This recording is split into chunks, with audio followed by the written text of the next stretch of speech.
Welcome to Birth as We Know It, a podcast that is dedicated to recognizing the many different ways that birth unfolds.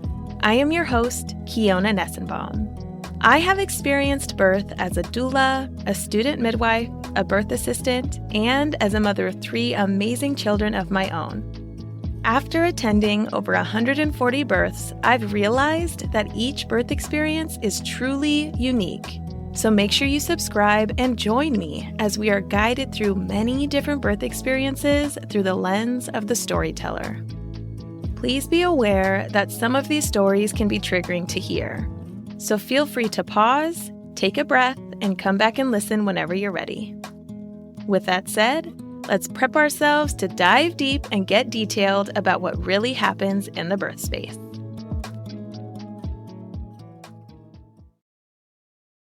As a reminder, this podcast is intended for educational purposes only and has no intention of giving or replacing any medical advice. All advice that is given on the podcast is from the personal experiences of the storytellers. All medical or health-related questions should be directed to your licensed provider. Hey you! Thank you so much for tuning into the Birth as We Know It podcast today. I am so thankful that you're tuning in and you get to enjoy this amazing story with me as I interview Nicky on her journey of being birthed into motherhood through adoption. She talks about what the adoption process is really like, as well as a little bit about what she's doing now. So stay tuned, and I'll see you on the other side. Hello, everybody, and welcome back to the Birth as We Know It podcast. Today, I am interviewing Nicky Yazbeck, who is going to be talking about her journey of being birthed into motherhood through adoption. So, Nicky, welcome. Thank you so much for coming on today. Thank you for having me. Yes, I am so excited to get into this story because I've only had one other adoptive parent on the podcast. I have had an adoptee who talked about what it was like for her to birth and finally be biologically related to someone.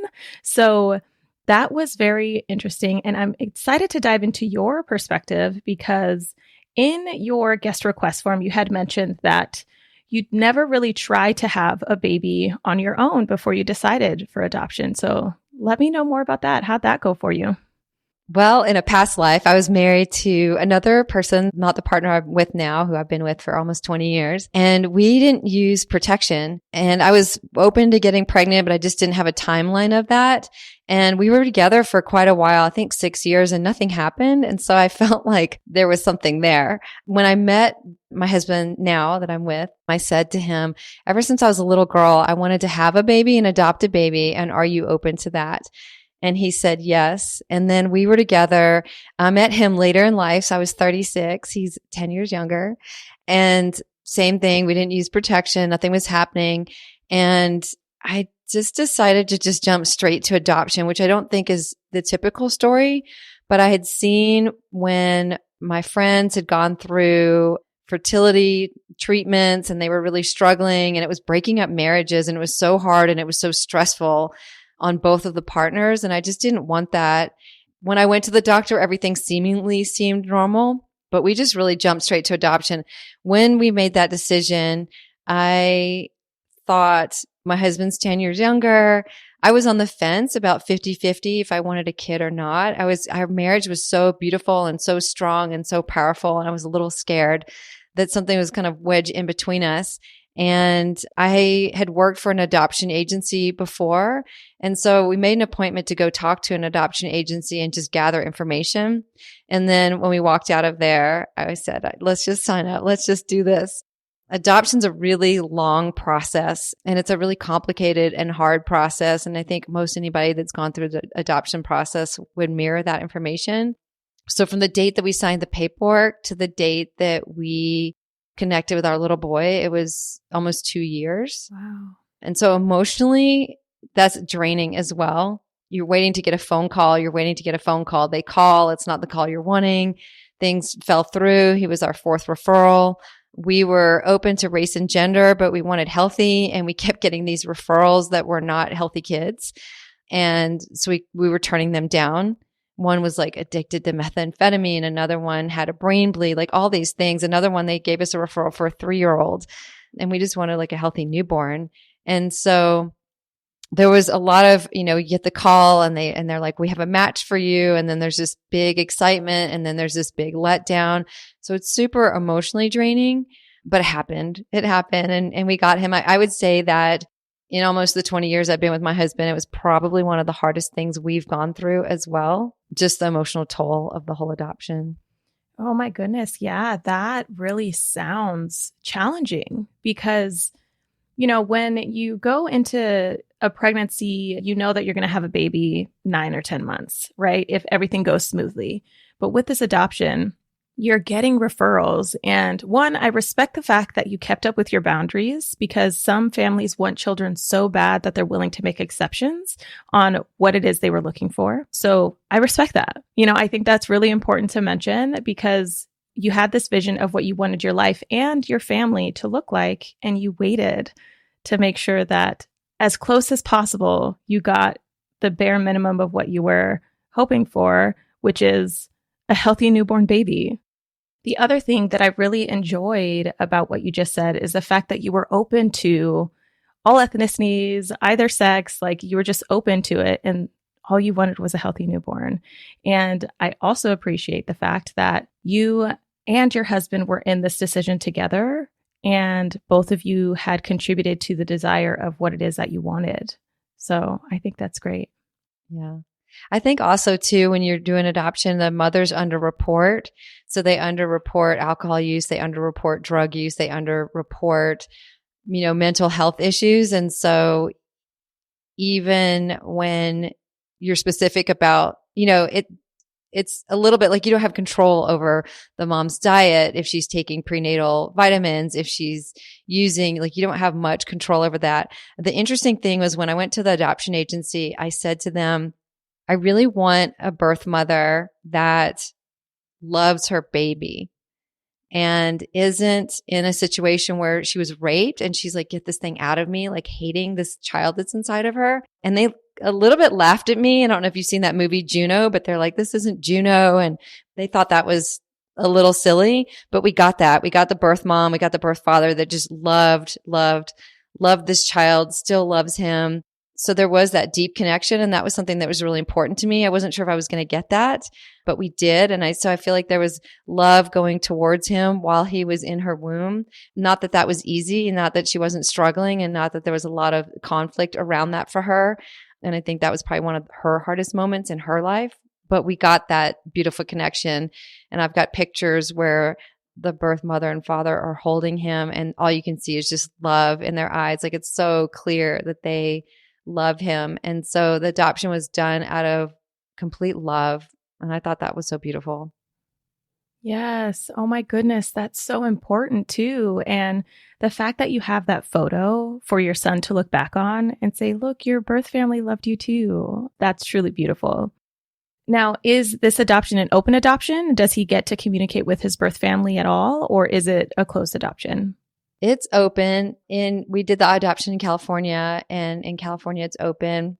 That means different things. For a lot of people think open is just like wide open, and open really can mean you're keeping a connection and there's letters once a year, things like that. It's not enforceable as far as I understand. What we did was once a month for the first 2 years, I would send the birth mom a big long letter about everything that was going on and then photos. And then after that, it was more sporadic. That was kind of our agreement. And it was more sporadic, or she would just text me and I would send her photos and just give her an update of what was going on with him. I think it was around 18 months. We did a visit and we went to where the birth mom and father were, and they got to see my son Jack and spend time with him. And we all spent time together. I think that was really beautiful. I think it was really hard for them. It was really healing. And my little boy didn't really have a concept of who they were, even though we were explaining. As he got older, she wanted to see him again. And that's where we were not okay with it, because at some point with his development, it was going to be confusing. And so we wanted to make sure that he was secure and that he wasn't confused. So since the day, you talk to kids and you're like, it's a ball, it's milk, it's whatever. Like we were saying adoption from the day he was born. So it's not this scary, secretive thing that we're trying to hide from him. We're very open about it. It's not something that has a negative connotation. And so he's always been really clear that he's been adopted.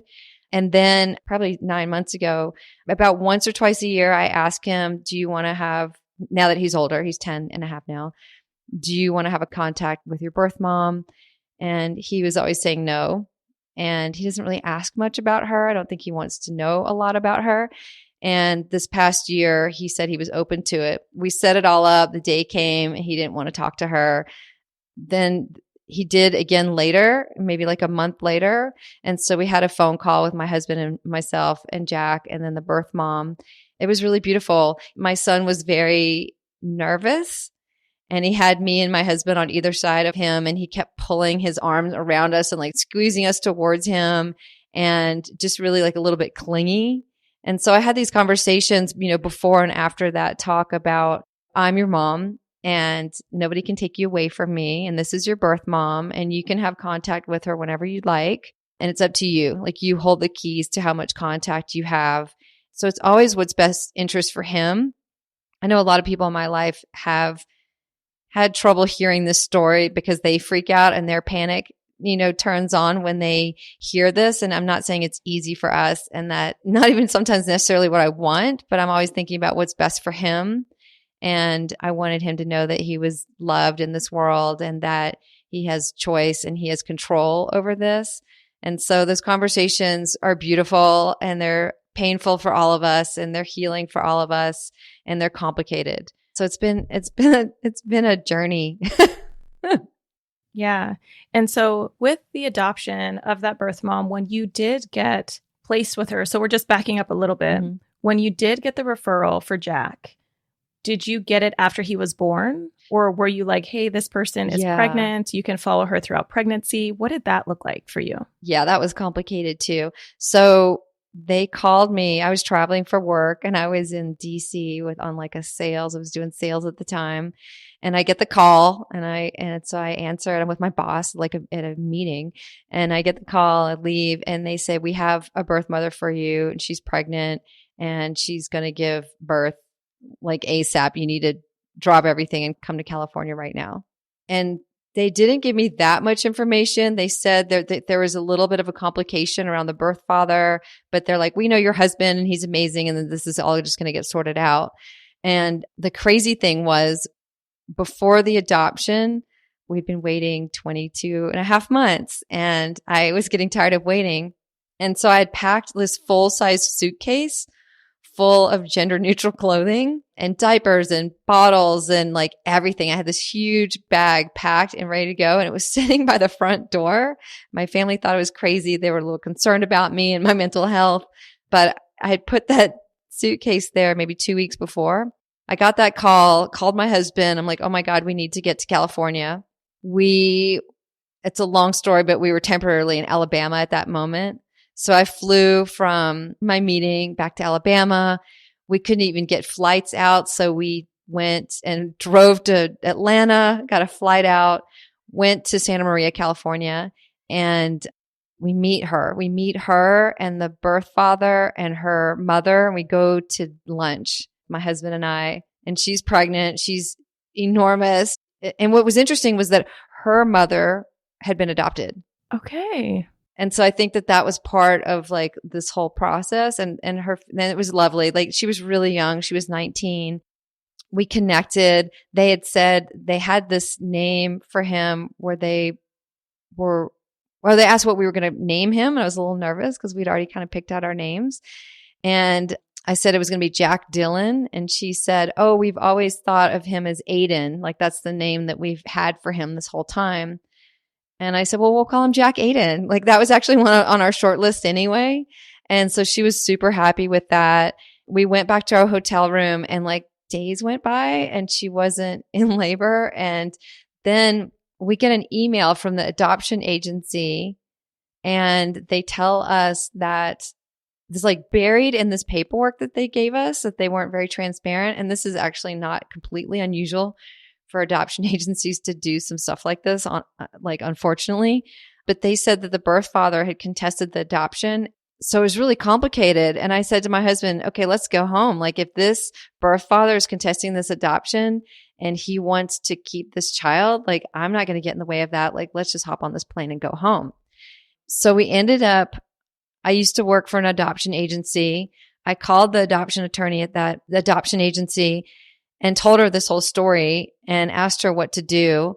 And she said, there's a mediator friend that I have that's an adoption attorney. I want you to talk to her.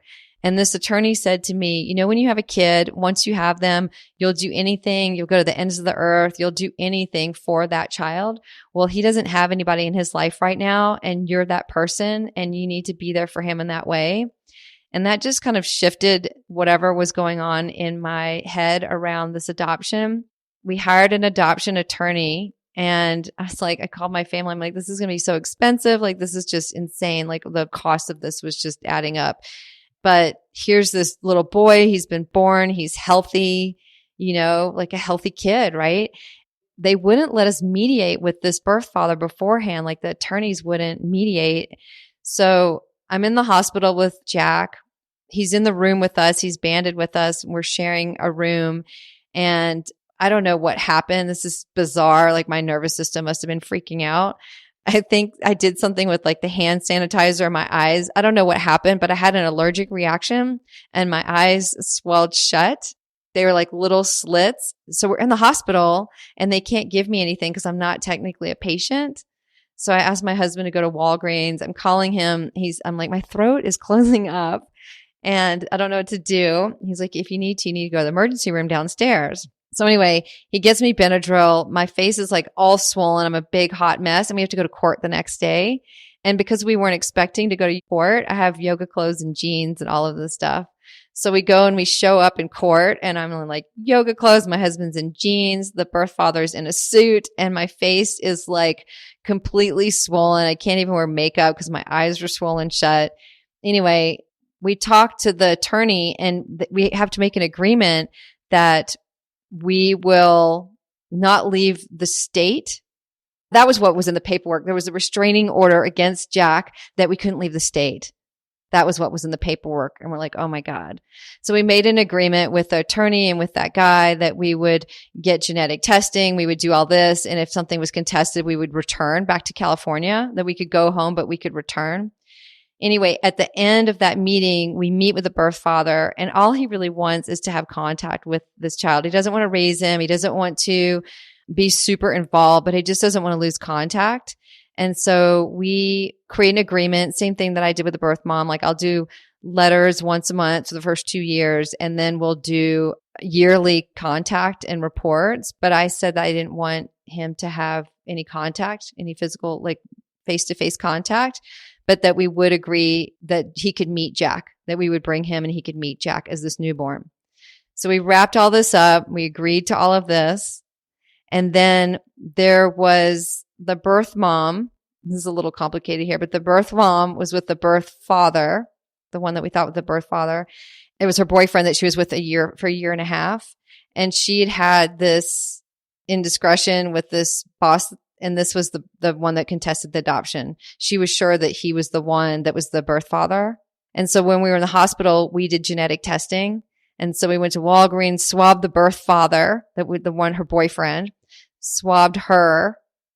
And then when we're going to meet the birth father, right, the one that we've made the agreement with and we've gone through the legal stuff with, we're driving down to meet him with Jack, to have him meet Jack for the first time. We get the results and he is not the birth father. And it's a 99.9% match for the boyfriend that she's been with for a year and a half. So we've gone to court. We've done all this stuff. It's been a huge mess. Now I have to call her and tell her and like now Jack's born. We think everything's fine. We've worked everything out with this birth father. Like everything's fine. And now I have to say like, this is not the birth father and it's the boyfriend that you've been with for a year and a half. And I'm scared she's going to change her mind. And so I call her and I say, I have something to tell you. I need you to sit down. It's pretty big news. This other guy isn't the birth father. It's, your partner that you're with now. And she starts crying. And I'm thinking she's going to change her mind. And she didn't. And he was the one that supported her through the whole adoption, even though he didn't think it was his child. He just gave this child love and support and talked to her belly and was just so loving and so supportive. And so we were terrified. The birth mother has 30 days to change their mind after the adoption, after the placement. And so that 30 days, like, so we had Jack, we took him back to Alabama, and, we're just waiting out this 30 days, like biting our nails, trying to get through this 30-day process. And then nothing happens in that 30 days. There's no celebration. There's no email. There's no letter. It just kind of comes and it passes. And so that's a little brief summary of the whole process. Oh, goodness. Obviously, there is a ton of moving parts in that story you just shared. So just for clarification, this birth mother has been with a partner for a year and a half, but there was a moment when she had sex with someone else who she worked with, you're saying? Yeah, I think he was her boss. Okay, so she had sex with her boss, and then that was who she thought the birth father was. Yeah, she was like 100% sure. And strangely enough, he was Hispanic. She was Caucasian. And when Jack was born, he looked 100% Hispanic. We were like, sure, he was Hispanic. And then something happened like later with his skin. His skin changed colors and his face changed a little bit. But it was like when he was born, we're like, oh, this kid's Hispanic for sure. It's this other dad for sure. Yeah. Yeah. And I mean, I will say from the pictures that you sent, like he looks like he has some tone to him. Yeah. He does have a little bit of olive skin. He is such a cutie, by the way. He's adorable. Thank you. So it was the boyfriend that she had for a year and a half. Was he also Caucasian? Yeah. Okay. And then did he ever get genetic testing done? Yeah. I swabbed her and the boyfriend she was with for a year and a half, and he was the real dad. Oh, okay. So did both of the men get swabbed then, or just one? Just one, because it was a 99.9% match. Okay. And I don't know what made me do that either. I was like, oh, we're just going to go to Walgreens and do this genetic testing. Wow. Okay. So just for my brain to wrap around all of this. So in the court system, you were talking to the affair partner. That's the one that you were setting up this agreement with and got all of this stuff done. And then when you were on your way to take Jack to go see this man, thinking it was his biological father, you get the results from the swab that you did on her current partner that said that he was a 99.9% match of the biological father. Yeah. Got it. And when she approached us about the adoption, she was basically like, this guy is a bad guy who she thought was the birth father. I don't want to have anything to do with him. I want him out of my life. I don't want this child to have anything to do with him. Do whatever you can to like get this guy not involved. And so he'd agreed to the adoption and he wasn't going to be super involved. But yeah, it wasn't his child. And when we told him, he was like, oh my gosh, thank goodness. Like, he didn't want that, but he had lost a child in a similar way before with another woman. And so he wanted to have that connection. Anyway, he wasn't the birth father. It didn't matter. But yeah, it was super complicated.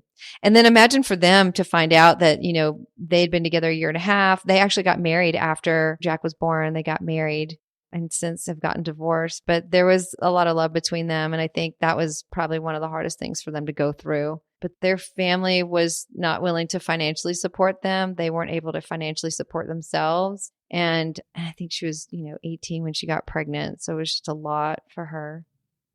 Yeah. Yeah. It's really hard as a teen mom to figure out what to do if you don't have support. I was fortunate. My husband was 18 and I was 19 when we had our first child, and we had a network of support behind us, which made it possible to move forward. But yeah, the choices that people have to make in order to make sure that their baby is healthy and safe.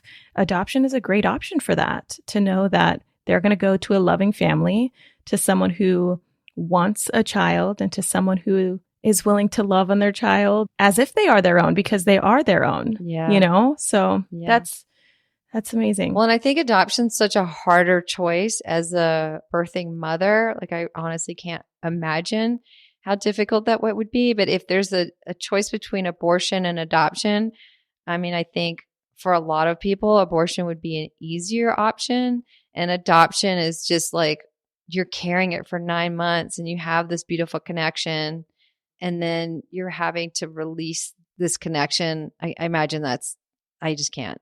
That's got to be the hardest thing. Yeah. And I mean, I'm sure there are people that come to adoption as their option because they really, really want to keep their baby. And then they're later in pregnancy and realize that they can't. Yeah.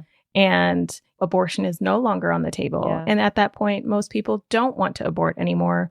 One, because legally they cannot, but also they have this connection now.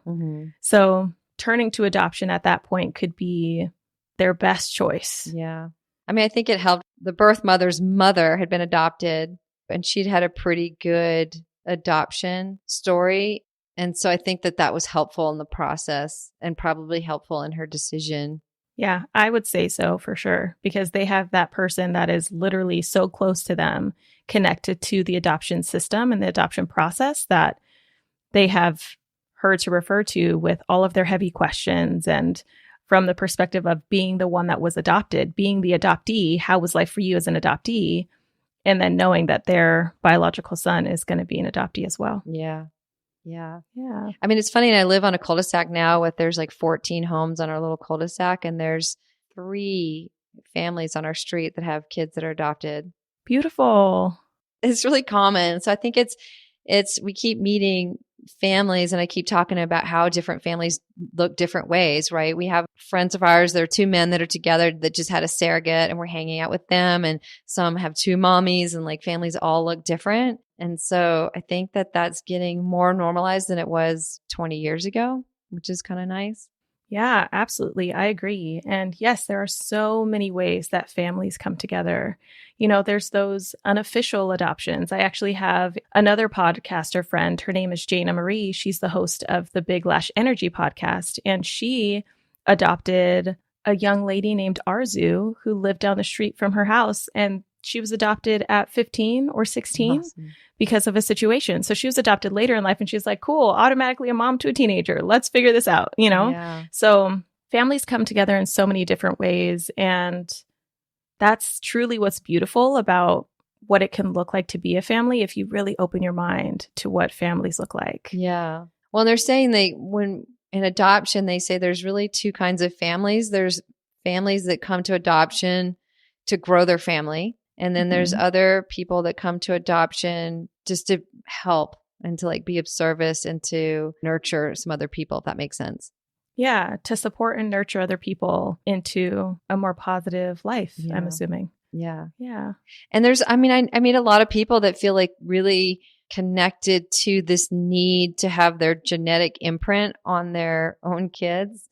And they'll go to such great extents for that. And I think for me, that wasn't that important. I mean, this is the story I tell Jack, and I'll always tell him because I believe it with every ounce of my being, is that he was always meant to come to me. He's mine, and he was meant to come to me, and his birth mom brought him to me, and that I was waiting for him and he was waiting for me, and we were meant to find each other and we were meant to connect. And I feel like he is my soulmate and he is from me, and he didn't get birthed out of my body, but there's such a deep connection that is indescribable.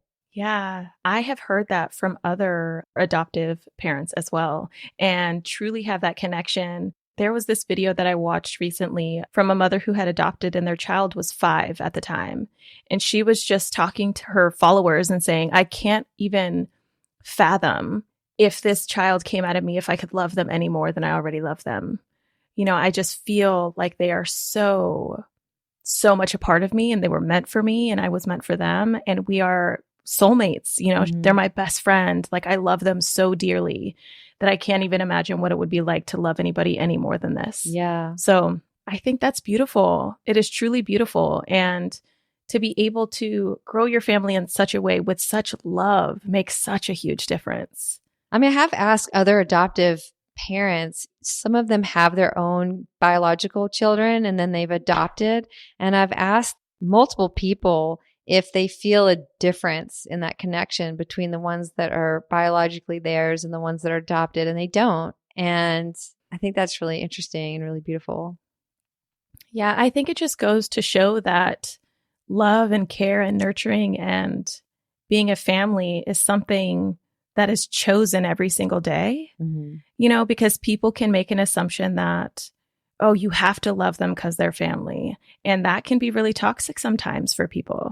But if you choose to love those that are around you, and if you choose to embrace them and be there for them, then that's what's needed. Yeah. That's why it's possible for people to gain a chosen family when they've been disowned by their own, right? They can love someone who is not biological to them, like a best friend or some other person that's not biologically related to them. They could love them more than someone who's biologically related to them just because of that fact, Yeah. So it's absolutely beautiful and amazing. I do want to ask, so Jack is your only. Did you know that you only wanted one, or had you ever considered adopting another?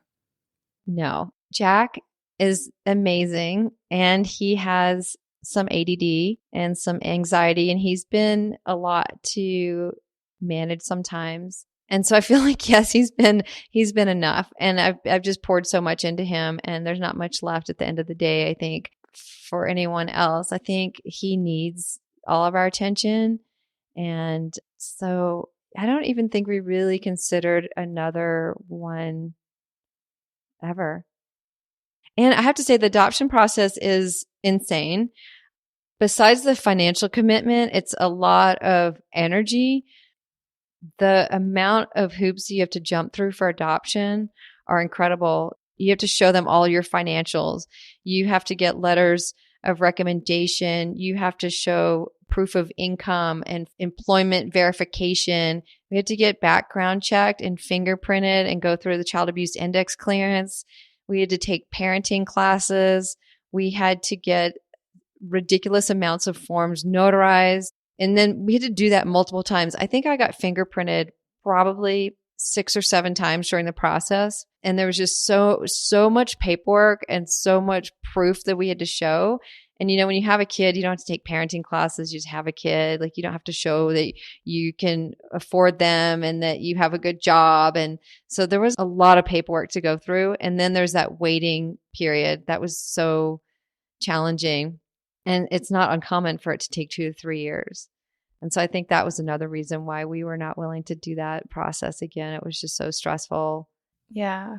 Have you ever connected with other adoptive parents who didn't go through an agency, like they did like a private adoption or anything like that? I think you still have to get attorneys involved, and you still have to do the same paperwork. Like, you have to get a home study so that it's crazy. I don't think you can get an adoption without a home study. And all of that information that I just shared is in the home study. So literally, a social worker will come to your home. They'll check out your home. They'll make sure there's food in the fridge. They'll make sure the house isn't like a tripping hazard. It's crazy. And then all of those financial and employment and all of that goes into the home study. So I think even if you did a private adoption without going through an agency, you still have to get that paperwork done. I mean, another thing that we had to do is that we were in California for the adoption, and we were momentarily living in Alabama. And so you have to get permission to take your child across state lines. And so California has to send Alabama all the paperwork, and Alabama has to approve it and send it back to California. And so, like, we couldn't even just buy a ticket home. Like, we had to wait and wait and wait. And it's like, when are they getting approved? We're in a hotel. We're going to get documents notarized. We're having to take him to a doctor in California within 2 weeks of his birth. We were stuck in California for 3.5 weeks or something for this adoption. We can't get back to Alabama because they haven't cleared the paperwork. There's nothing we can do to hurry the process along. We're out of suitcases and living out of and then it gets cleared. And then all of a sudden, like, we can go back home and we can get on a plane. So it's just super complicated, like the legal process. I don't think anybody can navigate that without an agency or an attorney. And then that's another thing, is it's just not financially feasible for every family because it is expensive.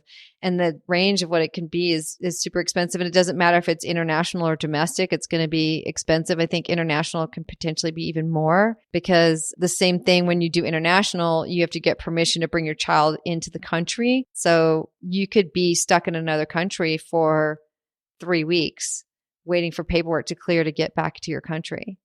Yeah. And then also, the first thing that pops into mind when you're saying 3 weeks is you still had the possibility to have to bring Jack back if his birth mother decided to keep him. Yeah. Wow. Yeah. Adoption is not for the weak. It's not easy. I mean, some people will give you a beautiful adoption story, but I'd say 99% of the people that I know, their story is similar to us. Like it's complicated, it's messy, it's got layers to it, and there's long waits, and it's just a big emotional toll. Yeah. Well, let's move into what it was like to start being a mother. How was it for you when you were taking care of Jack and doing all of the things with Jack? You and your husband were doing the thing. Yeah. What was it like for you? I mean, the interesting thing is that because we had to wait 30 days, there was a part of my heart that wasn't completely open, that was holding back a little bit from Jack. I know with my mom and with my husband, like they just embraced him immediately. But for me, I was like waiting to breathe. And so that first 30 days, we were doing a lot of skin to skin. It's a really important for bonding, especially with adoptive families, is that skin to skin contact. And I had him in a carrier all the time, like on my body, or we were doing a ton of skin to skin. But there was a part of me that was withholding and knowing that, but not really knowing how to navigate around that for myself. But I think after the 30 days, then I could breathe, and then everything just kind of fell into place. Same as I think parents that birth out their kids. My husband and I never fight. And that first 2-3 months our kid was born, we were about to kill each other. Just like the lack of sleep and the amount of stress and everything, we were really struggling. But also we had support too, like you did. And so that was really helpful. But I think everything that a real birth mom goes through with the sleep deprivation and my body didn't have to go through a big change, but all the other stuff was just a big shock to my system. And we didn't have time to prep for it, right? We didn't have that 9 months, because it's literally like you get a phone call, all of a sudden, boom, then there's a baby in your hand and like you're a mom. And so we had a room set up, and we had some things that were gender neutral that we had bought.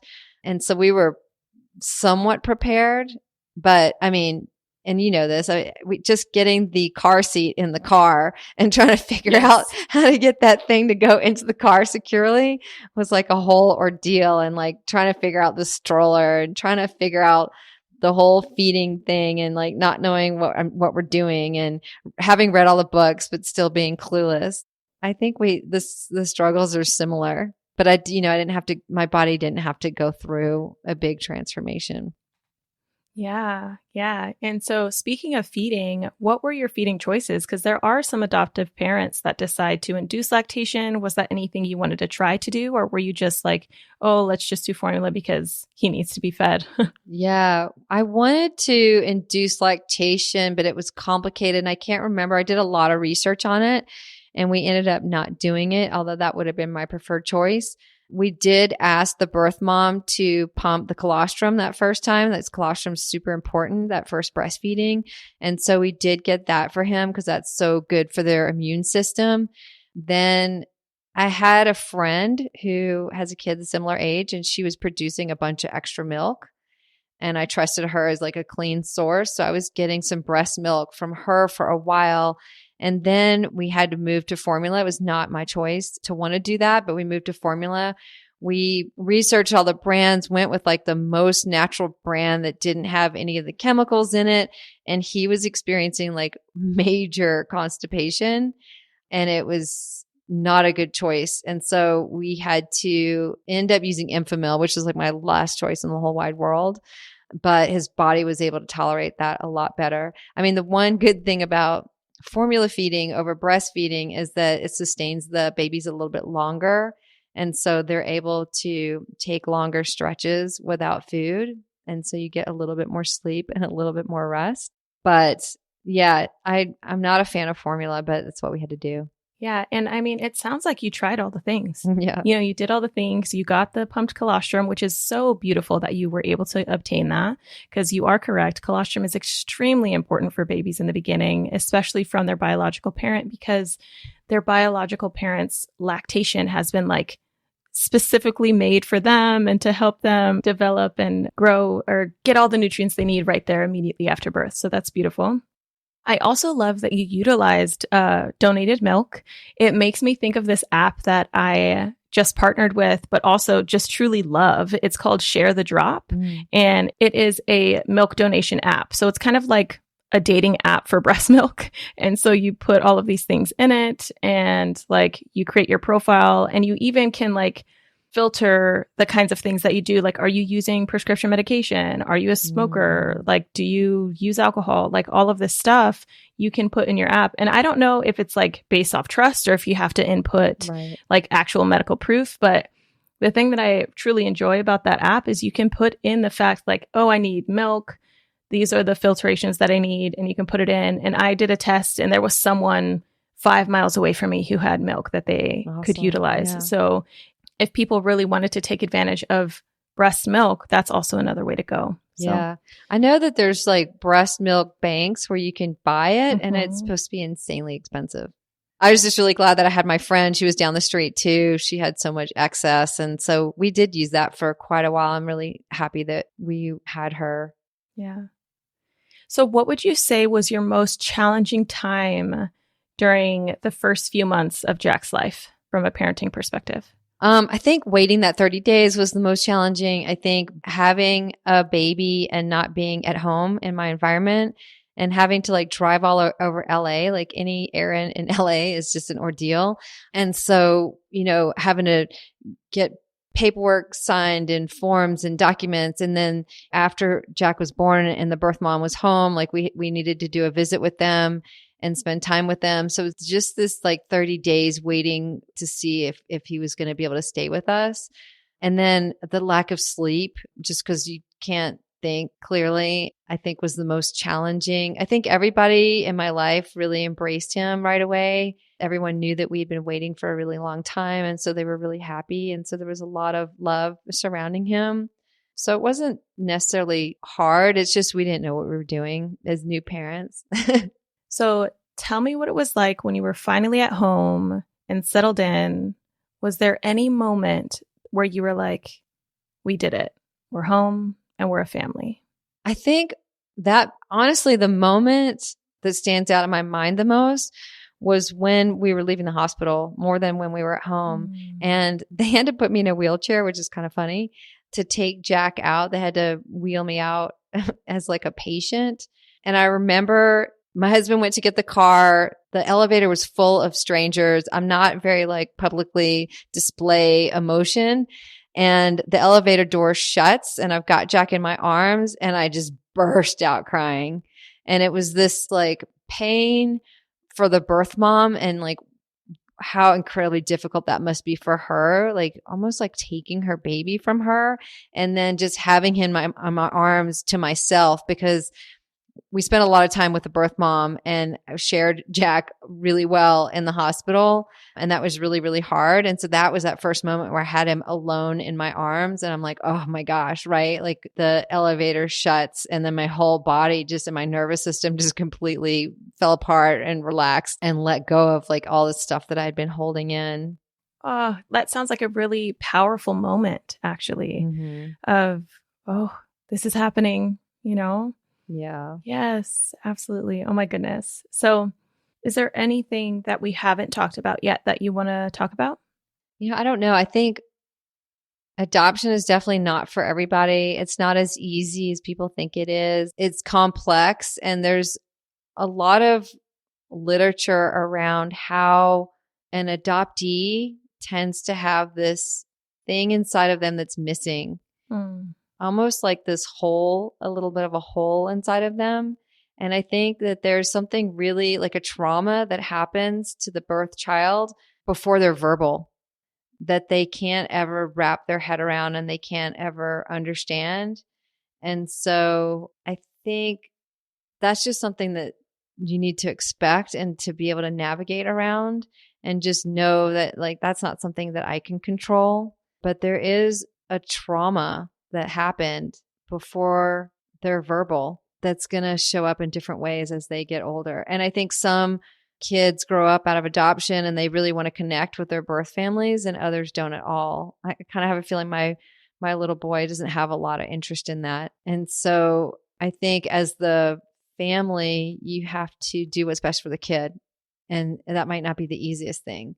Like if they're wanting to go and search out their birth parent and that feels bad for you, you need to help them. You need to do what's right for them, even if it's uncomfortable. And I also think it's really important with adoption to talk about it from the minute that they're born. We always say that we're an adoptive family versus like he's adopted. And so that's more inclusive where I'm like, oh, you're adopted, right? Then it's like you're separate from us. But if we're an adoptive family, like we're all in it together. So I've been really careful about my language around that. And I have a girlfriend that was adopted, and her and her brother were adopted from an Italian family. She's got red hair and like white skin. And everyone would say, oh, are you adopted? Or her mom would say something about, oh, you don't look like your siblings.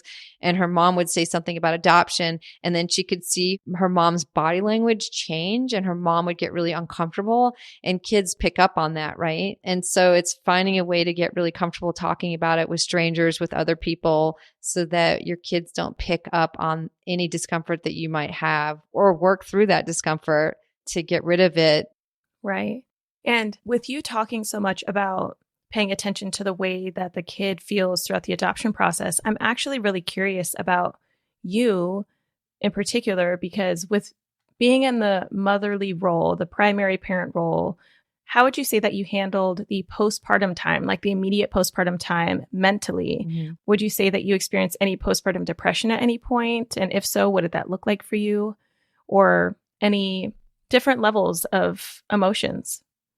Yeah, I don't think so. I don't think there was like a distinct period of depression. I think the first couple months we were just trying to like navigate the sleeplessness piece of it and just being new. It felt really pretty comfortable, and I feel like we bonded really beautifully. So I don't feel that I could relate to any postpartum at all. Good. That's really good.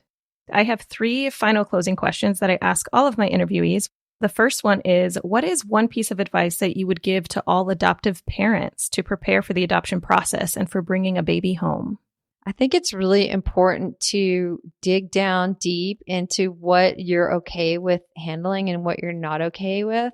And so the adoption agencies will talk to you about race and gender and medical issues and psychological issues. And like, that was another thing that we weren't open to, is like a pretty intense psychiatric history with the birth parents, knowing that, again, that's going to be underreported. But I think it's really important to get clear. There is a little bit of pressure from the agency sometimes if you're like, I want healthy. And then they're like, well, we'll just sneak this in. It's not so bad, right? And you're clear that you want a healthy kid. And so it is having really good boundaries about what you're able and willing to take as a parent. And if you're able to take on some of those other things, great. If you're able to take on medically needy kids and you have the ability to do that, then that's beautiful. But just being really clear about what you can handle. And I think also from the day that they're born, speaking about adoption and normalizing it for your family, for yourself, for your kid, I think it's really important. Yeah, I think all of that sounds extremely important and makes total logical sense, to be honest, to include those things and be really considerate and to be truly honest about what it is that you're willing to carry in the process. Yeah. So my second question is, what is one resource that I can share with my listeners on your behalf? I would really reach out to like other adoptive families, either on Facebook or something. I think, if you go to an agency, sometimes they'll have other families that you can connect with. But I think it's really hard to find a really good agency sometimes. And so I think for me, I had a girlfriend that I talked about before that was adopted, and I had met other people throughout the years that were adopted. And so really getting that perspective about what it's like being adopted and growing up in that kind of situation, and then being an adoptive family. And so maybe reaching out on Facebook or networking and trying to find community around that, so that you're really making an informed decision, reading some books about adoption. I think that would be the best advice, is just talking to people. Yeah, I think that's great advice. And I think it makes the most sense because you know how people always say, ask advice from people that have been to where you want to go. Mm-hmm. It's the same logic there. Yeah. So I think that's great. Now, my final question to you is, if you could describe the entire adoption experience for you and your family with one word, what would it be? Intense. Great. Yeah. I think by the time everybody gets to this point in the episode, they would agree with that. Yeah. And beautiful, but yeah, super intense. Yes. Super duper intense. Oh my gosh. Oh my goodness. Well, Nicky, before I let you go, I actually want you to give the listeners a little bit more of an idea about what you do for your podcast, because you are also a podcast host. Thank you. I have a podcast. It's called The Connected Community, Exploring Possibility. It's all about mindfulness, movement, self-discovery. There's a lot of things about spirituality and meditation, plant medicine, things like that. I also teach yoga online. So that's nickyyoga.com. So it's NICKYYYOGA.com. But my podcast, I love it. And I feel like what I intend to do in every podcast is go 10 layers deeper on every single topic. And so I bring on beautiful guests like you do and interview them and just share that wisdom that they have with the world. I love that. I love that so much. So all of you listening now, go check out Nicky's podcast as well. And Nicky, thank you. Thank you so much for sharing your story. Yeah, thank you for having me. It was fun to talk to you. Yes, absolutely.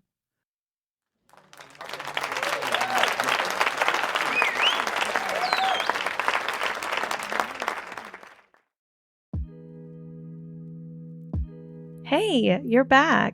Thank you for sticking around. Isn't this episode so interesting?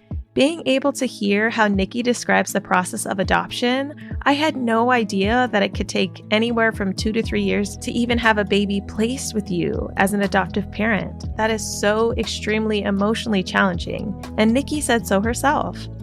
Nicky, I want to say thank you so much for sharing your story with us, and I am so grateful that the Birth As We Know It podcast listeners got to learn something new today. As for you listeners, if you want to hear another adoptive parent story, you can listen to episode 73 with Lindsay Bruggeman. She talks about the adoption process of her 2 boys in under 2 years. And if you want to join the Birth As We Know It podcast community on Facebook, you can go to birthasweknowitpodcast.com/community. And last but not least, if you want to see the amazing family photo that Nicky sent me, as well as read the show notes for this episode, you can go to birthasweknowitpodcast.com/79. All right. I look forward to talking with you again soon. Bye for now.